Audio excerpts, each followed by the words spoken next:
Saya angkat 3 tema utama terutama tentang ketuhanan, tentang penyaliban, tentang keselamatan. Boleh ditanyakan atau abang berkomentar dulu. Silahkan, waktu dipersilahkan. Saya mau bertanya tentang ajaran Rasulullah dengan sesuai yang mengikuti agama Islam. Kan agama Islam selalu mengikuti ya kan? Bang, agak semangat nanyanya agak semangat. Kasihan yang nyimak. Gimana? Soalnya udah malam. Gak apa-apa. Walaupun udah malam kan semangatnya harus tetap pagi. Saya bertanya dengan ajaran Nabi Muhammad gitu.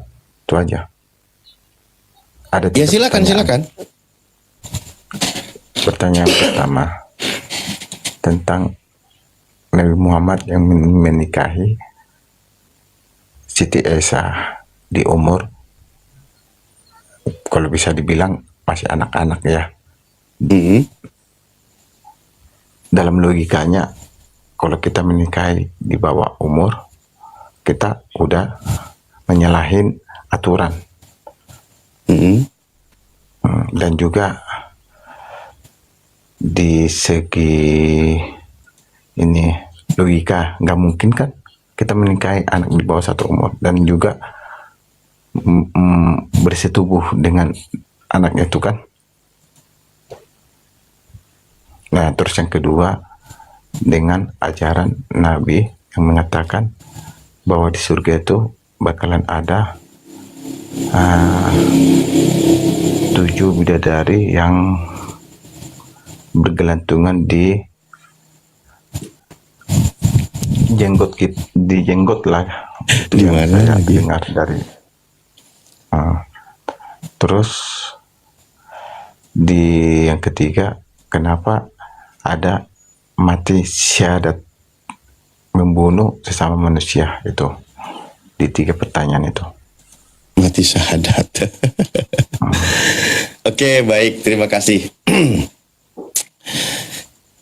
Abang fokus ya, abangnya fokus ya, menyimak ya. Baik. Pertama begini bang, terkait dengan pernikahan Rasulullah SAW. Memang kita itu akan sulit menerima fakta kebenaran peristiwa yang telah lalu dinilai dalam perspektif masa kini. Yaitu tadi Anda menilainya demikian, mengatakan salah. Kalau saya coba sedikit melihat peristiwa 100 tahun ke belakang, itu ternyata sudah terbiasa nenek moyang kami juga di sini. Wanita itu menikah usia 10 tahun, usia 9 tahun, usia 12 tahun itu ada. Atau kita mundur sedikit. Kita ngomongin data aja ya. Kita ngomongin data. Oke? Kita ngomongin data sebentar. Tapi abangnya siap-siap untuk menerima data ya. Jangan pernah membantah data. Kita buka. Oke. Siap-siap ya.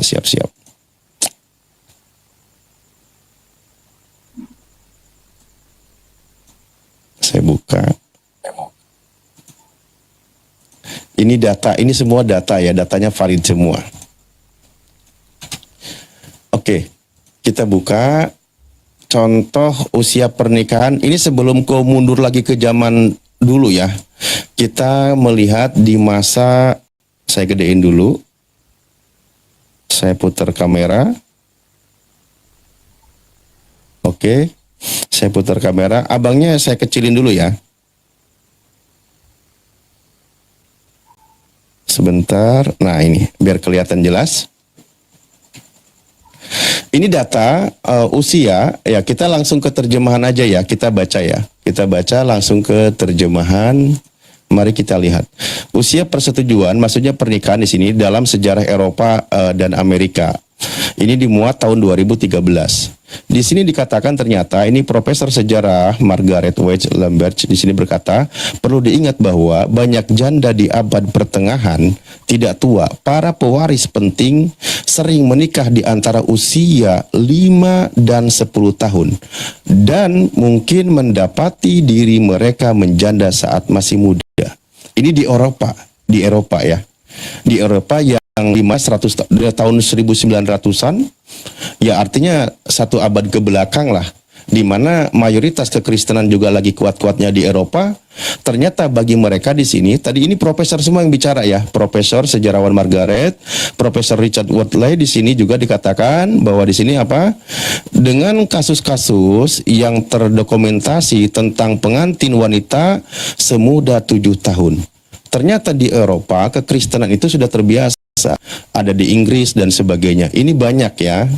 Ini saya buka di usia dari 5 sampai 10 tahun dimuat oleh profesor. Saya pertama 1, 2 nama, 3 di sini, 4, 5, 6, 7, 8, 9, 10. Ini semua di Eropa yang kalau kita lihat mayoritasnya Kristen.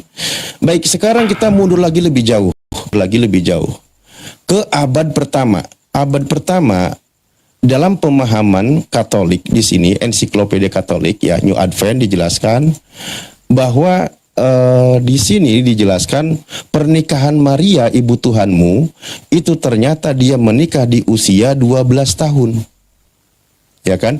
Usia 12 tahun dan Yusuf usianya waktu itu 90 tahun. Bayangkan, Yusuf usia 90 tahun, bapak Tuhanmu itu, bapak tirinya, dan Maria ibu Tuhanmu itu usianya 12 tahun. Di sini dibahas ya, di sini ada nih. Ini kalau saya lihat sebentar. Kalau saya baca nih. Maria, mana Maria di sini? Sebentar ya, saya baca dulu, ini panjang.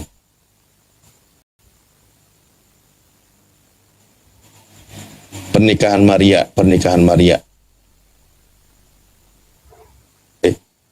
Oke lah, nanti saya ketemu lagi ya di sini. Ini tentang kisah pernikahan Marianya. Ini panjang, saya buka lagi. Berikutnya mundur lagi, kita ke Bereshit. Di sini dijelaskan. Nah, ini kita juga buka, kita terjemahkan aja. Oke. Ini menarik lagi. Ternyata di sini ini Bereshit, ini Kabat ini websitenya Yahudi yang memuat kitab Torahnya Yahudi. Di sini dijelaskan bahwa di Kejadian 20 contoh di sini nih.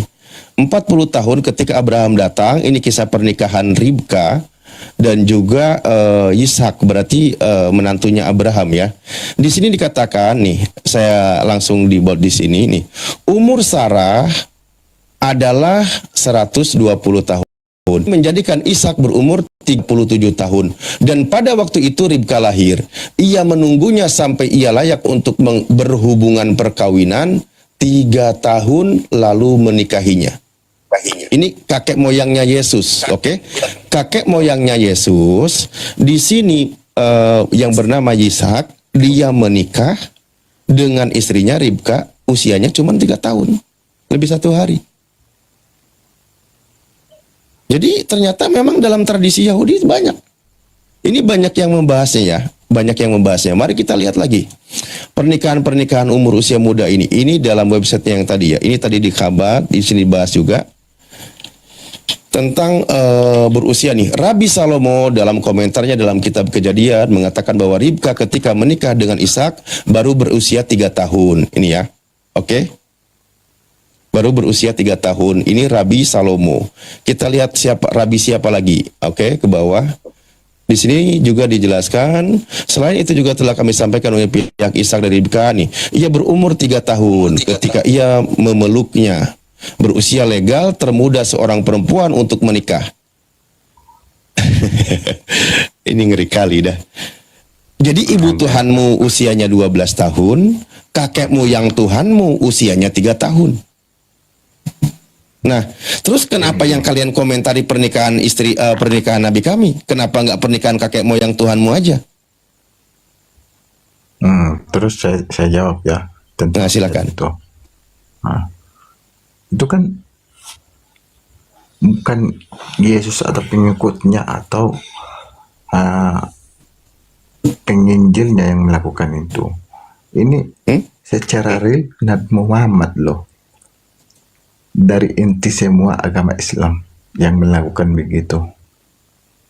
Kan itu kan sebelum Yesus turun, dan juga Yesus bukan enggak Emang waktu itu Yesusnya di mana? Waktu mereka pada nikah jadi nenek moyangnya, Yesusnya di mana? Belum jadi Tuhan. kan Yesus kan dengar, Katanya Yesus sudah ada sebelumnya. dengar dulu. Gimana?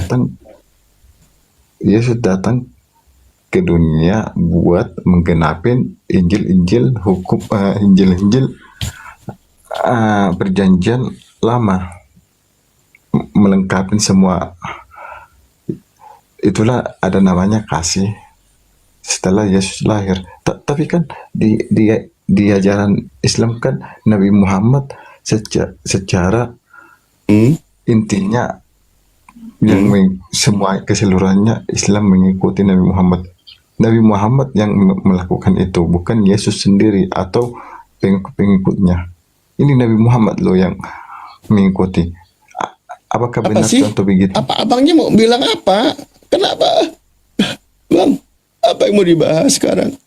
Ini ibu Tuhanmu gimana nasibnya? Coba gini. Tuhanmu yang bernama Yesus masuk kepada bocil usia 12 tahun. Udah gitu bocil 12 tahun ini dinikahi kakek-kakek usia 90 tahun. Apa nggak jadi korban double dia? Gimana coba? Nasib ibu Tuhanmu itu gimana?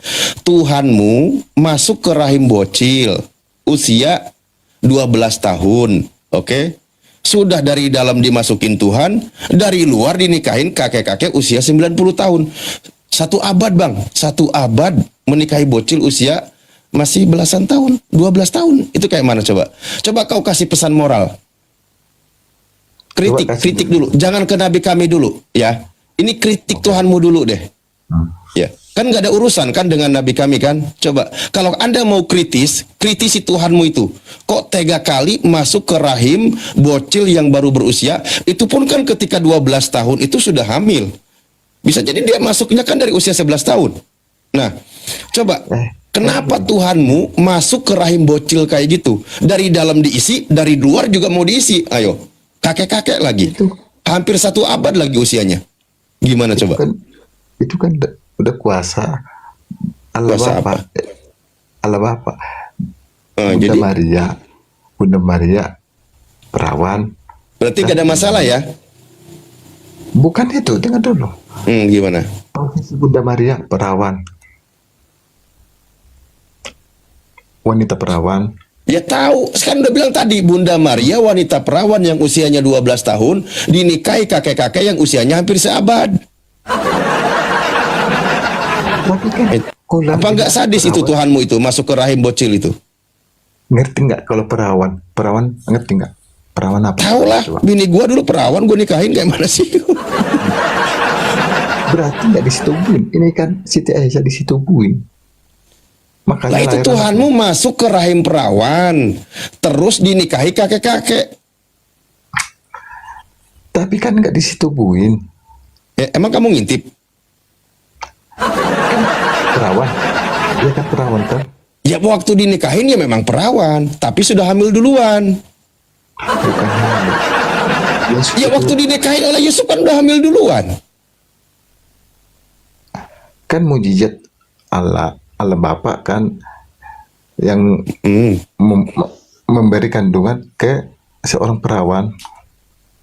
Iya, itu dia. Makanya Tuhanmu apa nggak milih dulu cewek yang usia 20 atau 30 tahun gitu? Kenapa milihnya yang bocil? Kan Anda kritis. Kan melindungi hak wanita kan, mempertanyakan Nabi kami menikah kepada wanita yang masih muda.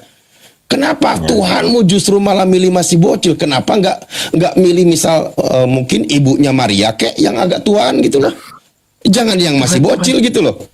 Kalau mau kau kritisi jangan Nabi, Tuhan sekalian tuh. Kayak mana nasib dia itu? Kan kasihan, mentalnya tergoda. Kalau nak Sayyidah Aisyah di tengah kaumnya, dia memiliki seorang suami, mentalnya tidak terganggu. Dia sendiri bahagia, tidak dapat cemoohan, tidak dapat hinaan. Dia membangun, membina rumah tangga, bahagia. Lah ini Tuhanmu gara-gara hadir ke dalam perut Maria, kasihan bocil yang belum siap mental, dapat tuduhan wanita zina, coba. Makanya banyak di pesantren, banyak ini cabul-cabul karena pengikut Muhammad ini memang gitu. Nah itu pengikut Tuhanmu itu loh yang menikah kayak gitu. Abang gini loh, gini.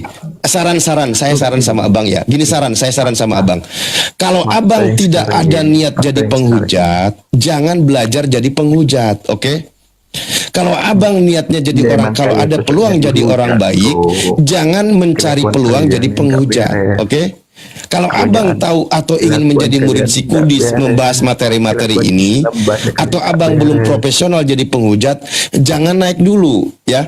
Kalau abang masih perlu belajar jadi penghujat dari Kristen, sebaiknya abang belajar dulu, profesional dulu, kuasai dulu materinya. Abang itu telat. Saya sudah ribuan ratusan dari Kristen yang biasa menghujat sudah saya hadapi. Abang baru belajar menghujat ngadapin saya. Kena mental duluan bang, serius. Abang bicara aja masih bingung, data nggak punya. Mau belajar menghujat, apa nggak kena mental loh? Itu coba kau pikirkan. Tuhanmu kenapa nggak pilih-pilih wanita? Nggak kasihan apa? Bocil dititipin rahim anak. Coba. Kasihan mentalnya terganggu. Kenapa nggak milih yang lebih gede? Yang sudah siap mentalnya. Udah gitu, Tuhannya masuk ke dalam rahim, perutnya jadi gede, dinikahin juga sama kakek-kakek. Apa nggak kena mental itu? Pikirkan tuh. Jangan kau pikirkan tentang Nabi kami, nggak ada urusan, ya. Belum lagi tadi yang nenek moyangnya itu. Ribka. Belum lagi kalau saya tampilkan data ini gudangnya banyak.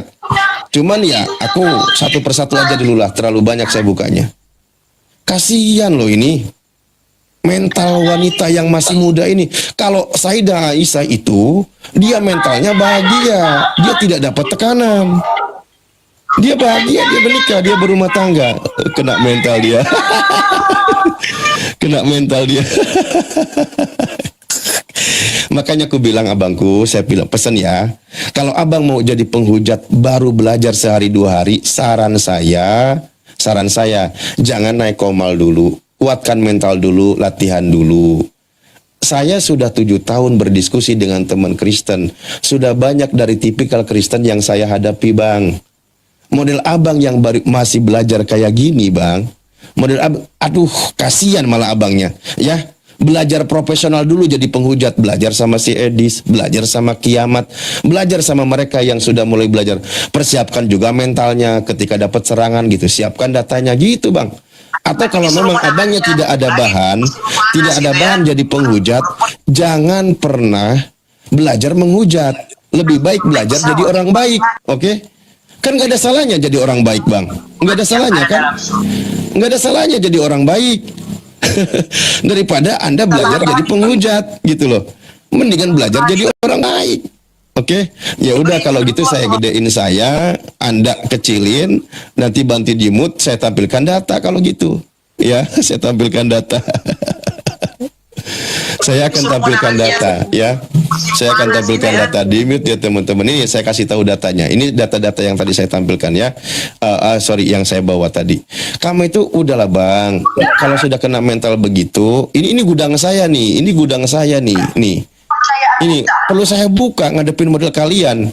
yang ngapain juga gitu loh. Cuman saya udah bilang ya, gini, abang kalau nggak kuat mental, abang turun aja ya. Abang kalau nggak kuat mental, turun aja. Mau bahas apa? Mau bahas tentang pernikahan tadi di surga. Oke nih, ini surgamu nih, ini surgamu ya. Kita buka nih. Nih ya, Matius 25. Nggak usah repot-repot ya. Matius 25 kita buka ya. Nih, ini contoh nih. Ini kan gambarnya gini. Abang masih banyak, ini ajaran Yesus, abang harus dengerin. Nih, gadis-gadis yang bijaksana dan gadis-gadis yang bodoh. Ini di surga loh. Pada waktu itu hal kerajaan surga seumpama 10 gadis yang mengambil pelitanya dan pergi menyongsong mempelai laki-laki. Ini, jadi ada 5 gadis, nanti kita buka di sini nih ya, nih. Tetapi jawab gadis, nah akan tetapi waktu mereka sedang pergi untuk membelinya, datanglah mempelai itu dan mereka yang telah siap sedia masuk bersama-sama dengan dia ke ruang perjamuan kawin, lalu pintu ditutup. Ini siapa yang mau pesta di sini? 1 laki-laki, 5 wanita. Ini di surga loh. 1 laki-laki, 5 wanita, mereka masuk, pintunya ditutup. Mau ngapain? Hah? Mau COD-an? Mau COD-an? Ini datanya. Ini kitab Anda nih. Bukan saya tidak ngarang. Ini baca, ini ajaran Yesus, ya kan? Akan tetapi waktu mereka sedang pergi, ini kan ada 10 gadis.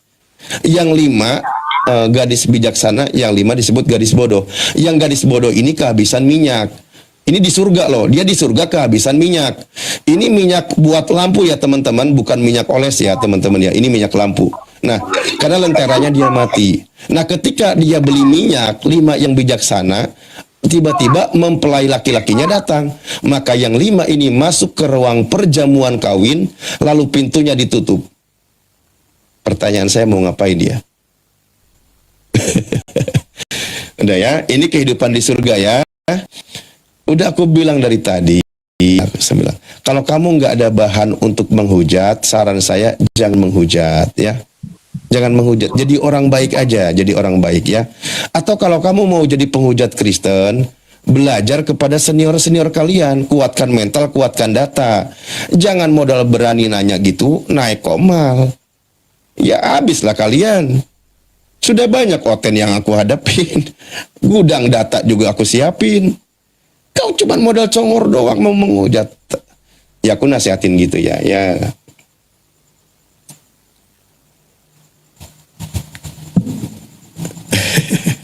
Halo Surya, selamat malam.